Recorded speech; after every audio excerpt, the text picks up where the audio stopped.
Welcome, I'm Emily Merrill, and this is Men's Disconnected Layers and Gray Blending. Let's meet our model.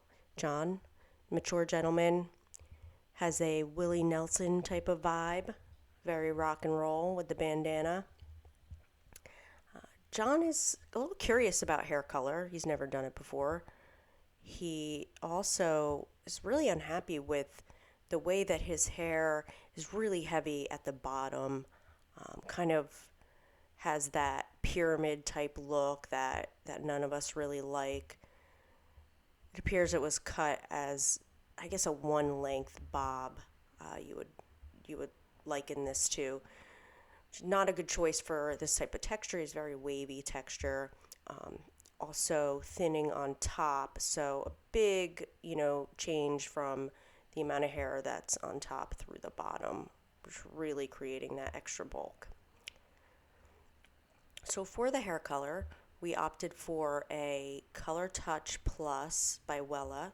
It's a demi-permanent with a little added kick in level for gray coverage. Of course, we don't, with a semi-permanent or a demi-permanent, we don't guarantee gray coverage because it is not a permanent. There is no lifting ability. The penetration is really just going to scratch the surface of the cuticle and deposit very minimal pigment, but I tend to get great results. I apply it directly onto gray hair and process for 20 minutes, and I typically get a good gray coverage. I opted for a 7707. The double seven is created to add that extra kick for more of a coverage in this type of formula when used directly on gray hair.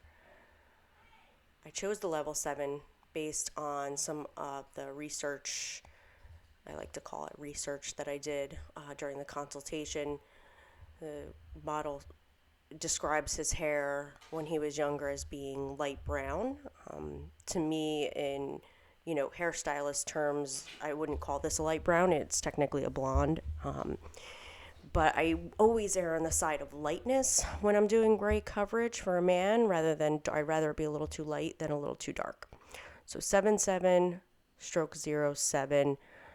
I went with the 07 because the last thing I want is to create anything that's a little too drab or too ashy.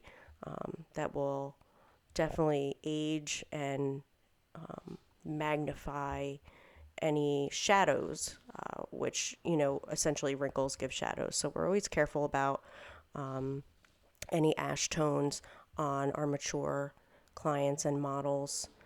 Something with a tiny bit of warmth is usually a good choice. Okay, so we're going into the beard and eyebrows here. Always being careful to warn our client to keep their eyes closed, keep their mouth closed while we're applying, trying to be as neat as possible. We'll go around and make sure we clean up anything that is outside of the area that we want to color. We don't want our client to have to go home and do any scrubbing of stains. We want them to feel confident and ready to go out in the world, visit with friends and family.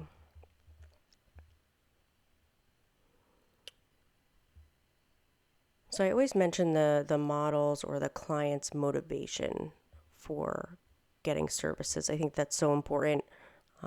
We learn a lot based on our consultation and learning about the why.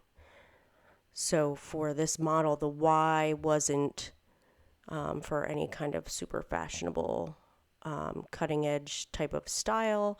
It wasn't really to take his hair much shorter. It was to have a leaner type of hairstyle and to also try out color. So for the haircut, we'll be doing a disconnected layering technique that I like to use. This is really a go-to that I modify for a lot of different types of clients. I really love it for men's hair. You can use this technique on much shorter haircuts as well as longer haircuts. It is generally a square shape. So for the first section, I'm sectioning out the crown of the head. I'm starting at the parietal bone, going all the way around on each side. Being sure to make sure that my sections are nice and neat. I'm going to avoid using clips whenever possible in a men's haircut, but I'm not willing to risk the haircut over it. Typically, men who have longer hair are okay with that. There's going to be different elements of this haircut. The section under the parietal bone over the ear is going to be its own section. The whole back, I am going to split it so that it is the lower half that I'm working on first, from the occipital bone to the ear on both sides. It's important to keep smaller sections for a precision haircut. It's really not a good idea for your section to be much longer than your fingers, as that is going to be your cutting plane. And as you can see, I have exceptionally small hands. Okay, first section, directly down the middle, straight towards me. I'm standing directly behind this model. The reason why I'm doing that is because I want to create a square shape. And what a square shape means is that it is the same length all the way through the back without rounding with the head shape. So if I imagine that my client or my model sticks his finger in a socket and his hair sticks straight out, I'm creating a wall of my square in the back. Each section I'm combing into the previous. It's a traveling guide. I'm not bringing it all the way back to the first section, bringing it just back to the one I just cut. Thin section so I can see my guide. So my model has that type of like fine wavy hair that really just wants to like lay down against the scalp. It wants to wrap around my fingers while I'm trying to cut. It likes to wrap around my comb. It's the type of hair that you typically have to comb your section more than your average client, just to be sure to lift each and every hair away from the scalp and into the elevation that you need it to be. Okay. So once I finished that section, I did a cross check to make sure I have a square line, which means horizontal with my chest. Okay. I want it to mirror the wall behind me and the wall in front of me. So my cutting line is straight up and down, perpendicular to the floor. Okay, as I switch sides, you'll see that my hand placement switches. I am a palm-to-palm stylist, which means I will always be cutting with my palm facing my palm. That was the way that I was taught, and the reasoning for it was to keep my hands and wrists in a more natural position while I cut, rather than having to do too much twisting and turning and bending of my hands and wrists. Now, the point of this is to prevent carpal tunnel and arthritis. So this section will mirror the previous. Straight out towards me, not rounding with the head. So I will be standing in one spot through the whole haircut. If I tend to shift, towards the right as I'm cutting sections towards the right, I will tend to round as I'm cutting and kind of mirror the head shape. That is not what I want with this haircut. I'll essentially be building corners within the haircut.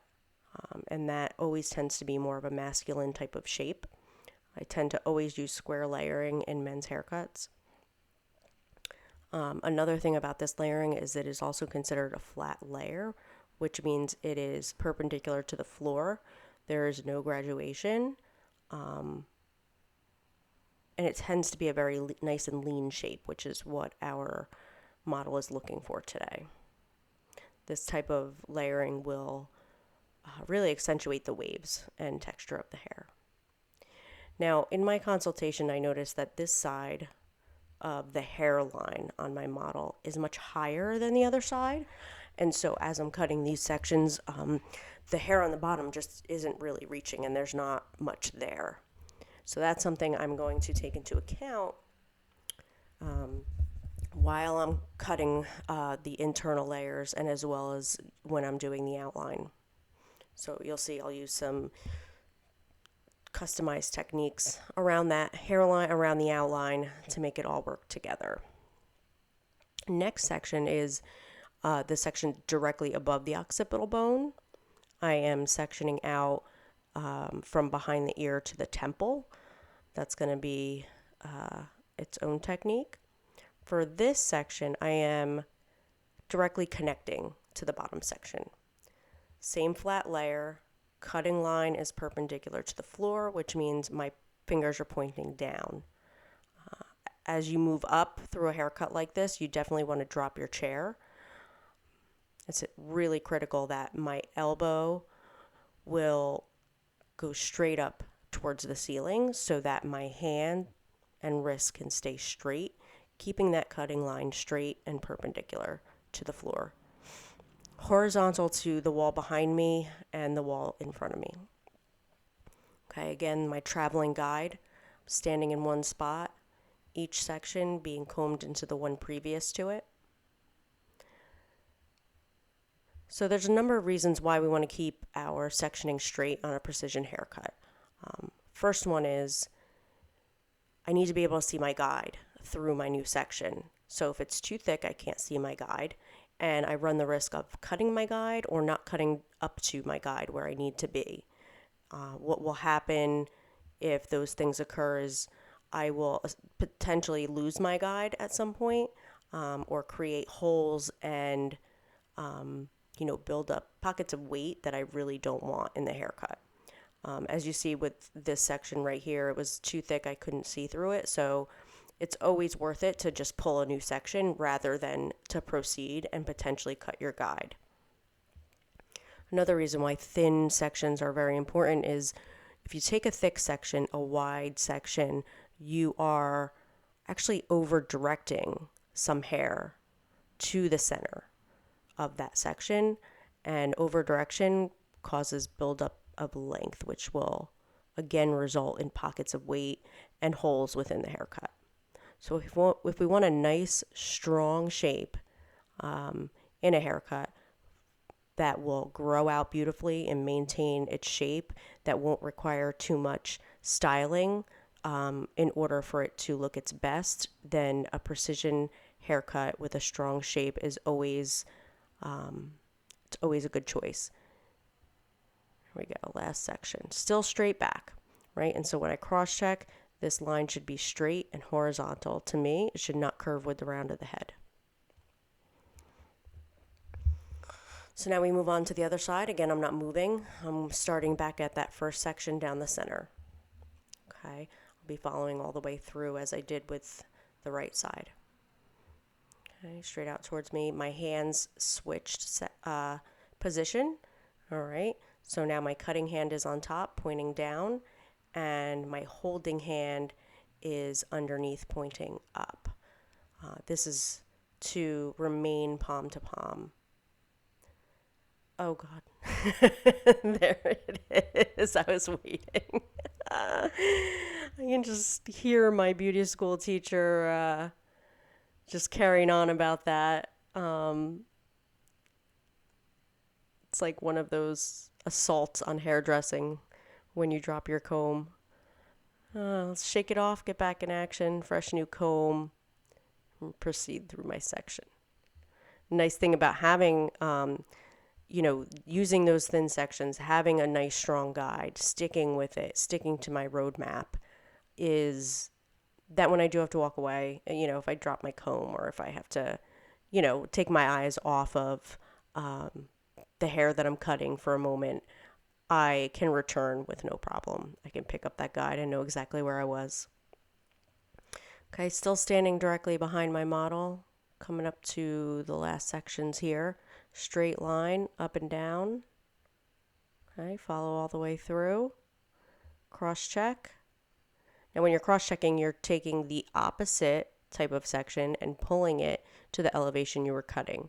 And if that line is nice and straight, or if you're doing a round haircut, nice and round, then you should be happy.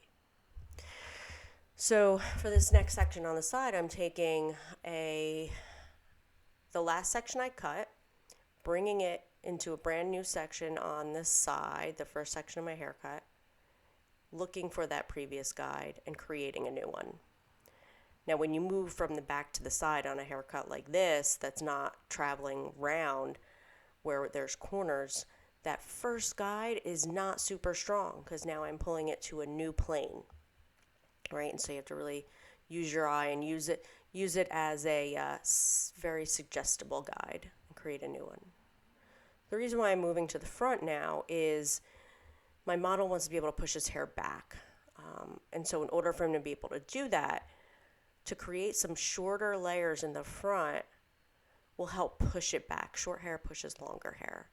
So what I'm doing is doing still a flat layer. I'm not building any graduation, but I'm pulling it forward, stationary guide, all to that first section, cutting it all at the same plane, the same cutting line, so that as the hair gets pushed back, shorter, longer, it holds and really lays down nicely. We're going to repeat on the other side, all right? Let's get that one last section. I'm going to bring it straight back here to make sure it's nice and square in the back. And then I will take a piece of that with my new section on the side and create a new guide for the side. A nice thing about this haircut is doing it square in the back builds a corner right behind the ear on both sides, which means it builds up weight behind the ear.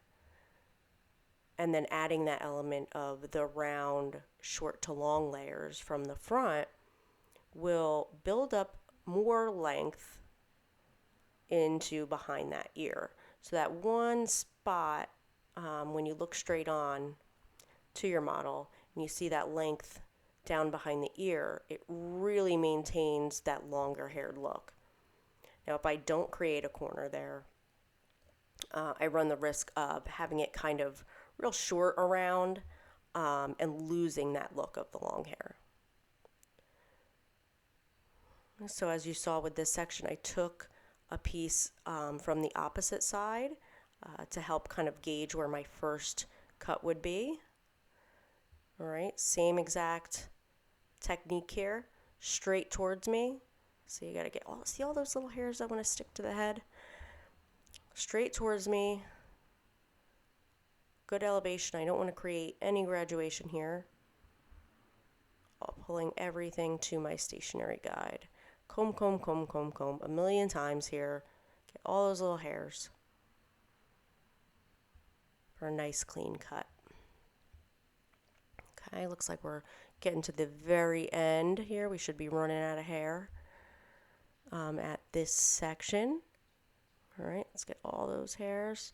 Take that extra time, I beg you. It really pays off in the end. If you don't do it now, you'll do it later. The more work you can put into the foundation of the haircut, the shape of the haircut, which is what we're doing now, the less work you're going to have to do at the end to clean up and customize. Okay, so I took that top crown section, combing it straight back. Okay, my model does not wear his hair parted to either side, so the technique I'm going to do here is going to be very versatile, where he can wear it to either side or he can push it straight back. The first thing we're going to do is connect that crown section to the layers in the back. I promise I am going to straighten out the frame for you here so you can see this. And I'm going to be doing a loose point cut into that section. Here we go. You'll see it better here. Okay. First couple sections I did straight out from the head. Again, this one, same as our first sections that we cut. It's going to be square, flat layer, traveling guide, building a wall, perpendicular to the floor, horizontal towards me, horizontal to the wall in front of me, horizontal to the wall behind me. Did I say floor in front of me? Wall in front of me, wall behind me. Okay, traveling through to the other side here. So with this, I'm not so concerned about connecting perfectly and creating a really strong square cutting line up here. It's more of a priority for me to keep the length that's there. So what I'm doing is a loose point cut, just so I don't have too much length back there that will create like a ledge or a buildup of weight. But I'm not overly concerned if it's a little bit longer and going to hang over the layers underneath. Oh, don't miss it. Get that little guy. There we go. Okay. And you'll see with a haircut like this, a disconnection like this, that when you get around to the edges, the guides don't always match up, and that's okay. Okay, so for the top section, I'm taking a horizontal across the head section, combing all the hair straight over, connecting it to the side. Now again, the priority here is the length.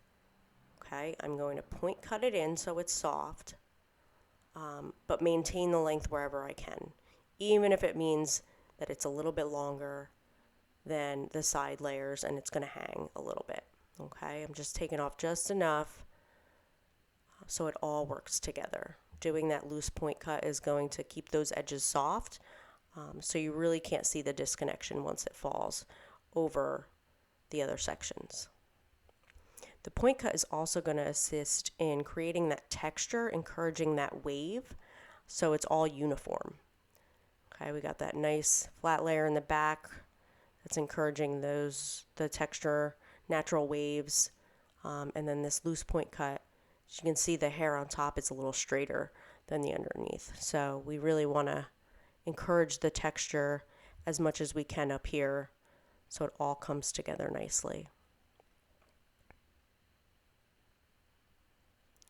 As we move towards the front, I am going to take this front piece though, however, and connect it to that little roundness that I created in the front, a little bit of shortness to help push back. Okay, now I'm going to do the exact same thing on the other side, where I take all of that crown and comb it all the way over. Okay. Now what this does is creates a length on top that is longer towards the center. So I think the frame got cut off here. When I comb everything straight up, what you'll actually see is that length all coming to a point up top. Longer in the center, shorter as it moves down the side, the round of the head. Now that's going to help me in a lot of ways, because if my model here ends up that his hair parts to one side, which it's likely to do, it's not always going to stay straight back, it will be a nice, balanced, consistent look, as will it be the same if it falls to the other side. So this technique I'm using is going to clean up that hairline underneath, skin to scissor, kind of essentially shaving.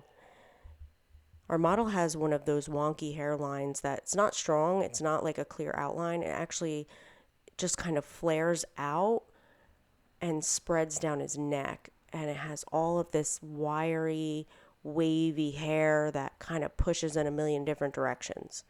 So by removing that, the length of his hair, that bottom of the haircut is actually going to lay a lot flatter. It's a good trick for short bobs or any type of look that you need it to lay flat against the neck. So if you can imagine it here, right? Use your imagination. I am combing the outline straight down into a square, point cutting out the outline. I'm not going to round it off so much here. I do want to keep it square in the back. I am just kind of going around the perimeter and just making sure it's neat. So if there's any real long, loose hairs sticking out, I'm going to just clean them up. No good men's haircut is complete until there's a little facial grooming, okay? I really love to go into a sideburn, even on someone who has really long hair. Move that long hair out of the way, tuck it right back behind that ear, And anything that's laying below that, we're going to trim up. Okay. Comb it all forward on the face, trim a line straight up, comb it all back towards the ear, cut a line straight up. Okay, a little scissor over comb. See right there. See what that does? It kind of opens up the face. All right, definitely got to do those eyebrows. Any man over 35, if he's not grooming it himself, they're going to have some nice long eyebrows. A little bit on the nose. The older our model is, the more hair will be on his face rather than on his head. All right, nice around the eyebrows. Okay. All right, he's looking better already. So we're going to re-wet it. Now, our model does not blow dry his hair. He likes to kind of just push it back with his fingers and leave it alone for the day. He does use product once in a while because he really doesn't like his hair to poof out, as he says. So he might put product in it, especially if it's humid or he has somewhere to go. Now, rather than blow dry it, I'm going to put a diffuser on my blow dryer just to give off a little bit of warmth and heat to help remove that moisture without blowing it around. Now, this is going to give the effect of an air-dried type of look, which is more consistent with how our model wears it. Okay, as I work through the blow dry, I'm going to be playing around a little bit to see, are we going to use a center type part? Are we going to push it off to the side? Or are we going to wear it straight back? And, just kind of show him the options. People like options. All right. See, I'm not really a huge fan of the right down the middle part, but that's how he came in with it, so I'm showing him that. Okay. Play around with my fingers. I don't want to mess too much because with this type of hair, it will begin to frizz. Too much touching. All right, nice waves in the back. He looks pretty happy. What a difference. I bet he'll be back. All right, don't forget to subscribe to the channel if you want to see all the new videos coming out, and follow me on social media. See you guys soon.